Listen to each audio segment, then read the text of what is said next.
Hey everybody, it's TJ here. I'm making my weekly video a day early because I don't think I'm going to be around tomorrow. So, anyway, I guess this week's topic is dating and sexuality, which, as other folks have mentioned before, could easily be two separate videos. So I'm going to separate out the topic as much as I possibly can and talk a little bit about each of them in terms of my own experience with them.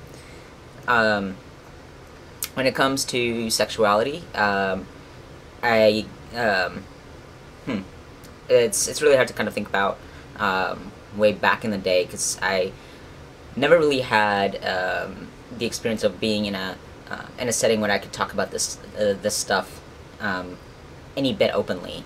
Um, Obviously, as the vast majority of the world, I lived in a fairly heterosexist society where everyone is assumed to be heterosexual. Um, so there wasn't really any conversation about diversity of sexualities and things along those lines. So when I started questioning my sexuality, which at that point in time for me it meant um, wondering whether I was gay, because I thought some of my female classmates were cute, and I was thinking about them in my head the way that I would hear some of them talk about boys. So all this kind of stuff going on. Pretty fairly early on, I'd say probably elementary school, kind of realizing that I felt about my friends a little bit differently than maybe they felt about each other or myself.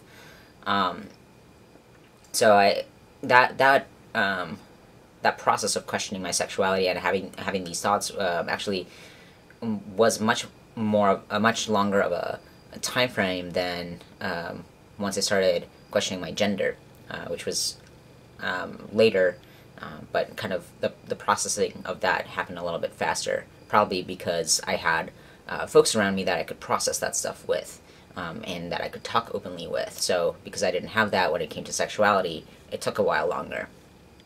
But anyway, throughout elementary school, middle school, high school, I questioned my sexuality pretty intensely, and um, I often had crushes on female classmates and friends, and most of them unvoiced. The one or two times that I'd confessed to a friend, things wouldn't turn out so well. Rumors would start, things would get out of hand, friendships would end, so I knew better after a couple of times.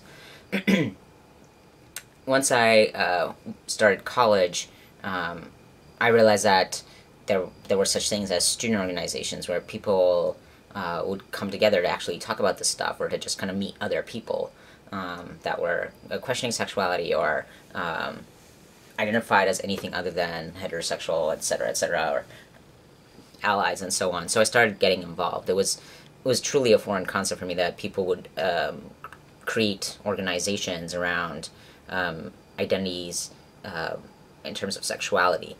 So it was kind of an adjustment to even processing information that way, that people would just gather because they felt like they had this shared identity. It didn't. I had never thought of that as a group. I don't know why, but it just had never crossed my mind. So I got involved pretty quickly once I started figuring out these groups existed, and I went to undergrad at Michigan State. And Michigan State actually has a lot of student organizations. At the time that I was an undergrad and grad student, there were 5 different residence hall-based caucuses. So these were like LGBT groups that were housed in different areas of campus, so the people that lived in that area would go to those meetings on a weekly basis. But if you lived somewhere else and didn't want to be out in your area, you could go to another area's group, etc. And then there was the Alliance, which was the big organization that was more advocacy focused, and did a lot more of the campus-wide programming and worked with administration and that kind of stuff. There was Q News, which was a queer magazine. There was a graduate and faculty and staff organization, a more social grad group, Then we started Phi Tom Mu, which has now become Transaction. It's because it started off as a trans male, trans masculine group, and now has become a much broader group than that. Phi Tom Mu are Greek letters standing for FTM. It was kind of like a play on Greek life and Greek organizations and fraternities, so that's why we chose to call it that. So there were just a bunch of organizations going on at any given time, and I just got involved with all of them. I couldn't get enough. It was really the way I started realizing that there was such a thing as a student affairs field, which is what I'm in now. But during this time that I was involved, I got to meet a lot of people with all kinds of different sexualities and all different levels of outness and openness and fluidity. So the questioning of sexuality never really ended there. I thought it would. I thought going to a meeting I'd just kind of like figure out, oh, this is who I am then, and that'd be the end of it. But it really wasn't.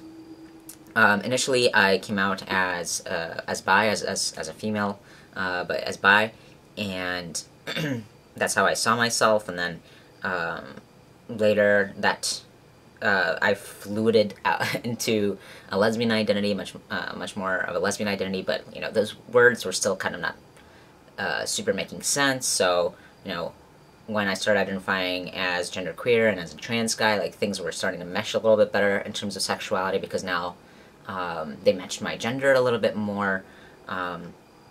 Started identifying more as queer because I definitely saw my sexuality as having a political affiliation as much as a sexual orientation. So for me, that's what queer means. It means I'm not into assimilationist politics. I am into more radical politics when it comes to gender and sexuality, and that is encompassed with my identity very strongly. And then started identifying as pansexual as I started really seeing how I wasn't attracted to just women, that even when it came to, if I were just to look at women, the spectrum of gender identities within women that I was attracted to was very vast, from femme women to tomboys to really butch women. Just the range of gender identities just on that side of the spectrum. I couldn't really call myself a straight guy, just on that merit alone. And then realizing that across the gender spectrum, I was finding myself attracted to all kinds of people, and especially like masculine of center folks, whether however they identify gender-wise, just masculine of center folks are just very attracted to me. So, but the word gay doesn't fit either 100%. So for me, pansexual and queer fit a lot better because it gives me that license to be a little bit more fluid and a little bit more whatever about my sexuality. It also talks about the fact that the people that I'm attracted to are rarely, if ever, straight identified themselves. Even as a transitioned trans guy, the women I'm with, I've never been with a straight identified female. I've always been with either lesbian women, queer women, bi women. So when it came to sexuality, it was hard for me to conceptualize my sexuality as straight, even if I just saw myself on the spectrum of being attracted to more female people. I also have a strong attraction to a lot of trans men, and I think for me that's part this sharing of an attachment to our bodies in a different way than other men might be, and also the trans guys that I tend to be attracted to are folks who are a little bit more political about their gender, and about their identities and their sexualities. So in ways that cisgender men couldn't be, because they haven't had that experience, that life experience anyway. Whether they've transitioned or not is irrelevant. So my sexuality is just all over the place. It's the short way of saying that, but I took the very, very long way of saying that. Now when it comes to dating, obviously all of this creates a weirdness. Well, not necessarily weirdness, but kind of like a, makes it a little bit challenging to date, because it's hard for me to even say who I'm attracted to, let alone be open enough about it that people know what the clues are. Also, because I work at an LGBTQI center within a college setting, and typically my dress is semi-professional. Even when I'm casual, it's, you know, at least a little professional, because I'm around staff all the time. And in order to distinguish myself from students, I've got to dress a little different. I'm often seen as a cisgender gay man. I think, you know, combination of the job, the assumptions that people make, and all that kind of stuff. So I get hit on by men all the time, and which is fantastic. But it's typically not the kind of guy I'm into, because they read me as a particular type of guy, and once I kind of figured out what type of guy they are, it doesn't work. So there's not the hitting and flirting back with. And then when it comes to women, it's because I'm predominantly around queer women, it's hard to put out there that, hey, like, I'm an option. I'm not into straight women. It's just not my thing. And so, like, kind of, and also wanting to have my boundaries around that. I remember feeling violated as a lesbian identified woman if a guy would hit on me. And I didn't like going to bars and clubs and having guys try to dance up on me or anything like that. It was obnoxious beyond belief, and so I don't necessarily want to perpetuate that as a guy now. Even as a trans guy, it doesn't matter. So I'm super cautious around queer women, especially ones that I'm attracted to, because I just don't want to push something on them that is gross for that person. So the dating scene becomes smaller. But I managed to somehow, few and far between, but I do manage to date.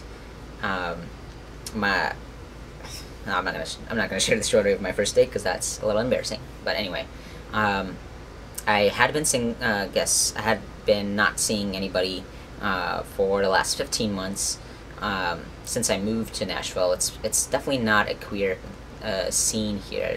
There's a gay and lesbian scene, and there's a trans group, but there isn't much of a queer scene when it comes to sexuality. So folks are trying to craft that a little bit now, but it's really, really small, and so I haven't had much luck. Except now, like recently, I started seeing somebody, and this person identifies as queer, so it's really cool. And we get to talk about this stuff all the time, about what queer means, what our sexualities mean, what our genders mean in different ways, and how those interact with the complexities of those intersections. And it's hot. It's really hot to be able to have those sort of deep conversations with someone, whether or not there's like a super serious relationship that are not as irrelevant. Like those conversations are just fascinatingly hot. And so it makes for a very vibrant sex life, which is great. Can't believe I just confessed that on this video, but whatever. We'll see if I keep it and not edit it out. But yeah, that's where I'm at. I don't know what will be the long term of this. I'm sure my sexuality will ebb and flow, as always. The one thing that won't change is because I am a Gemini. I'll always be in search of interesting relationships, interesting people. Yeah. One of the things I'm discovering now that I think I'm more non-monogamous than monogamous, so there's also that's complicating things even more. Anyway, I just started reading Opening Up by Tristan Taormino, so if there's anybody that is interested in learning about open relationships, I just started reading that, and it looks really, really good so far. But that's about it. Hopefully in the future I will live somewhere where these options and these conversations are happening a lot more in a lot more complicated ways. Maybe Nashville will shift in that way, but we'll see. And we'll see what happens with this person and myself too. Right now it's just a lot of fun, and I know we're both enjoying it, so. And that's it. Hopefully she doesn't actually watch this. Alright, take care.